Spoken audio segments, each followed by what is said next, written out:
എൻ്റെ കൂടെ സ്റ്റാഫായിട്ട് വർക്ക് ചെയ്യുന്ന ഒരു തമിഴ് പെണ്ണ്. അപ്പോൾ ഭർത്താവിനെ ഇൻട്രൊഡ്യൂസ് ചെയ്തു. ഭർത്താവ് എന്താണ് ജോലി എന്ന് നോക്കിയപ്പം ബിസിനസ്സാണ്, ഷോപ്പ് ഇട്ടിരിക്കുകയാണ് എന്ന് പറഞ്ഞു. അപ്പോൾ എന്ത് ഷോപ്പാണെന്ന് ഞാൻ ചോദിച്ചില്ല. ഓക്കെ എന്ന് പറഞ്ഞു.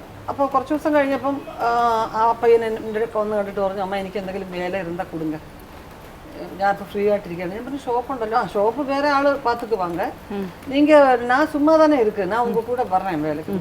ഞാൻ പറഞ്ഞ ഒരു തുണിക്കടയോ കാര്യങ്ങളോ ഒക്കെ ആയിരിക്കും അവിടെ വെച്ചുകൊണ്ടിരിക്കുന്നത്. ഒരു കട ഇട്ടിരിക്കുന്ന ഒരാളെ നമ്മുടെ അസിസ്റ്റന്റ് ആയിട്ട് കൊണ്ടു നടക്കുക എന്ന് പറയുമ്പോൾ അത് ശരിയല്ലോ. ഞാൻ പറഞ്ഞത് നിങ്ങൾക്ക് ആ ജോലി ശരിയാവില്ല. അപ്പടില്ല, ഒന്നുമില്ല അമ്മ, ഞാൻ പറയുന്നു പറഞ്ഞു. എൻ്റെ കൂടെ വന്നു. ഒരാഴ്ചയൊക്കെ കഴിഞ്ഞ് കഴിഞ്ഞപ്പോൾ ഞാൻ ചോദിച്ചു, എന്ത് ഷോപ്പാണ് ഇട്ടിരിക്കുന്നത്?